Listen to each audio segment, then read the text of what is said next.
And is Trump merely now a figurehead like the Queen of England? Because I looked at the news and I saw that the Trump administration has forced Russia to shutter its consulate in San Francisco, as well as annexes in D.C. and New York.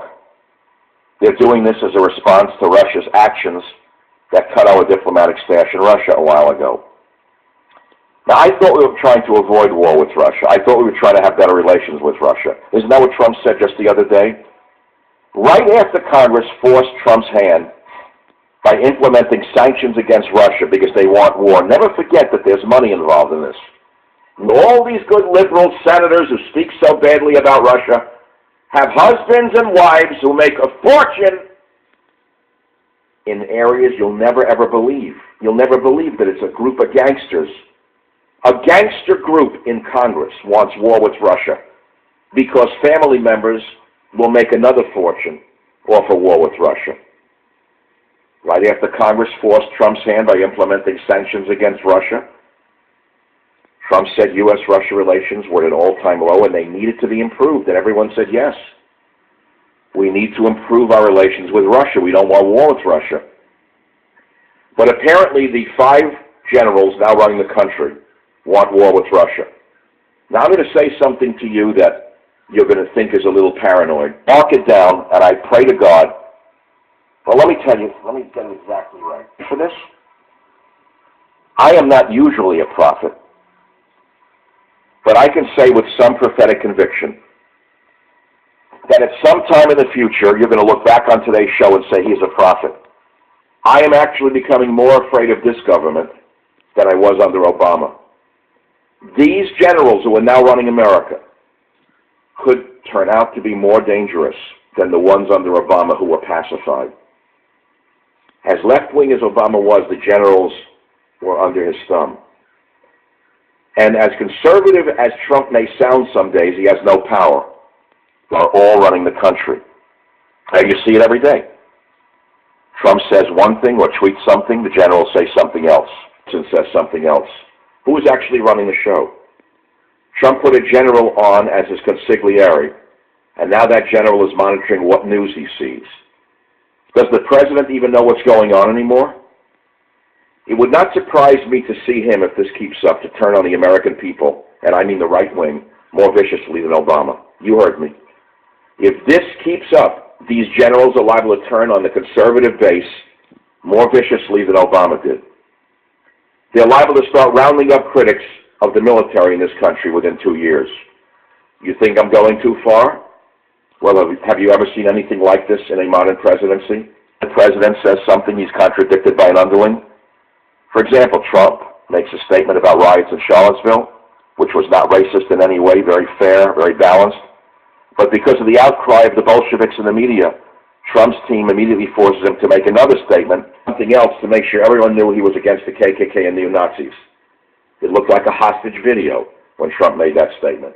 It looked as though he'd been captured by a foreign enemy and forced to make a videotape.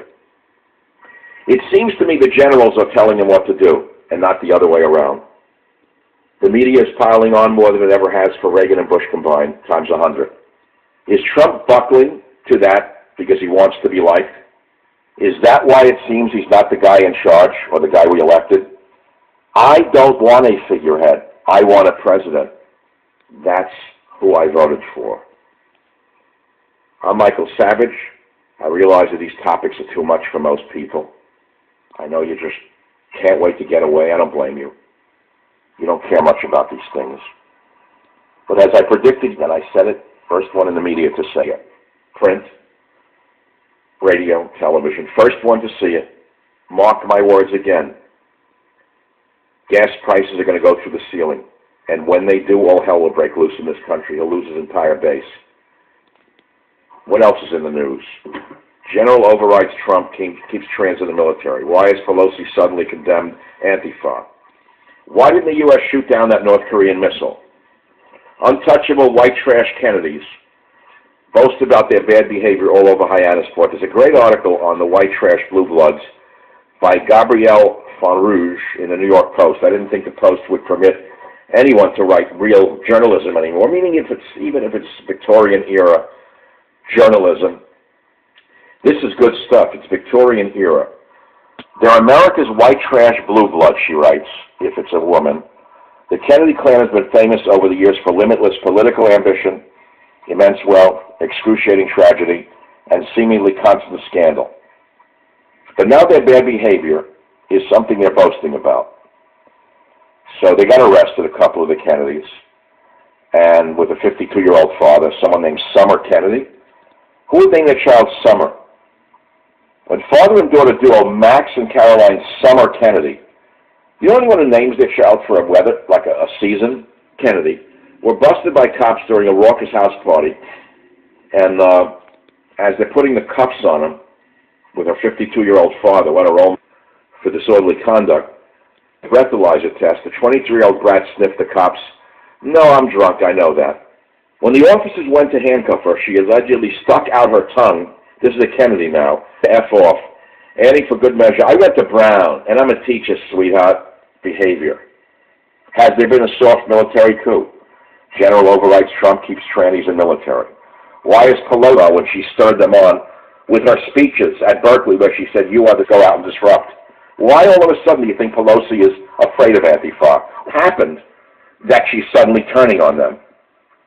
Pelosi and Feinstein suddenly moved to the center so rapidly.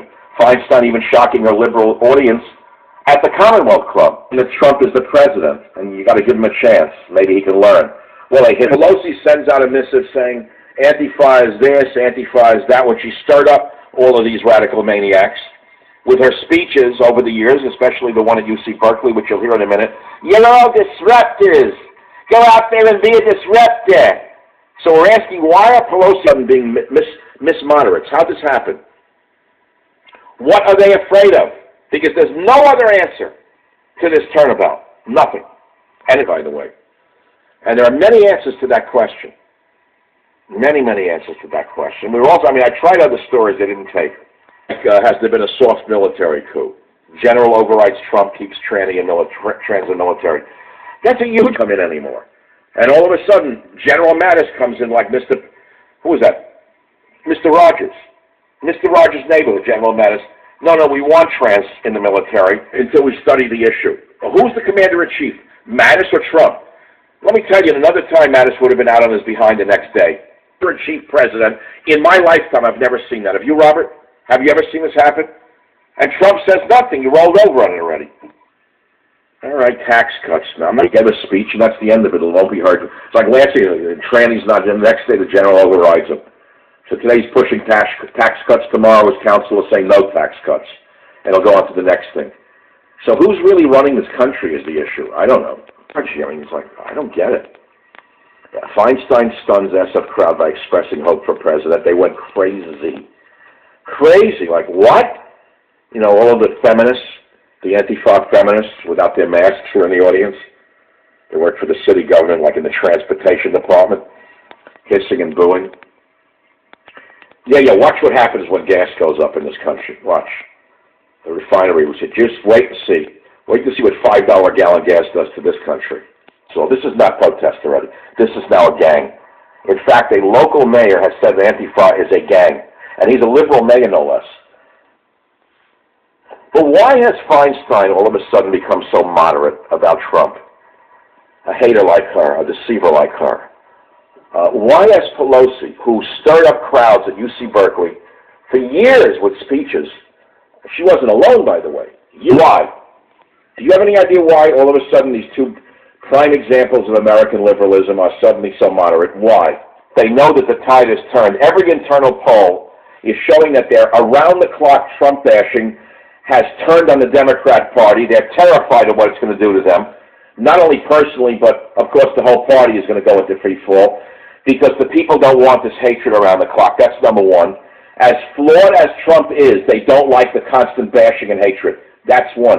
My social gain. They are afraid that their constant attacks on Trump, who is the president after all, who does run the Justice Department after all, they can go and uncover any one of their background jobs, any one of their alleged newspapers a long time ago. There would have been investigative reporting a long time ago to keep the city in line. But there is no newspaper They own it lock, stock, and both barrels. I'll be right back. Savage. Tonight, sometimes I can't stop the chatter. I can't stop the head chatter. It's keeping me awake at night. I can't live this way. And so I turn to God. And sometimes God, speaks in strange ways. I never saw him. I'm not Jimmy Carter. I don't wave snakes and drink strychnine. Speak to God, I don't hear anything. People who believe in monotheistic religions never hear God. Belong in a mental hospital if you actually talk to him. Well, not that. My mother said that it doesn't matter if you talk to yourself. It's when you start answering yourself that you're in trouble. So if you actually hear God speaking to you in your bedroom, I suggest you call 911. I'm a looker. I'm a seeker. I've had glimpses of God, snapshots. Every time I try to go to the theater, it's closed. He's not there. Closed for repair. So I wrote God, which will be out November 14th.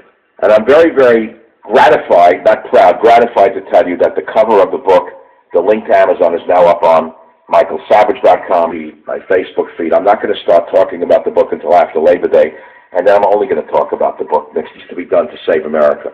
Why did I call the book God, Faith, and Reason? You'll have to read it for yourself to find out, but I'm going to read you a blurb on this book, and I invite you to do something for yourself. Check it out. Go to Amazon.com and look up Michael Savage, God, Faith, and Reason.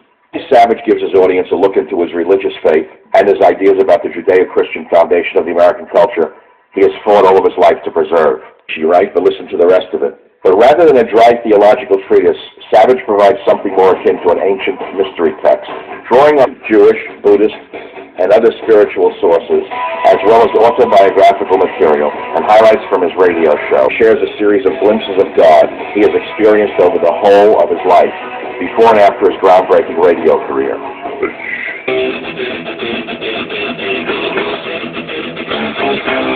Warning. The Savage Nation contains adult language, adult content, psychological nudity. Listener discretion is advised.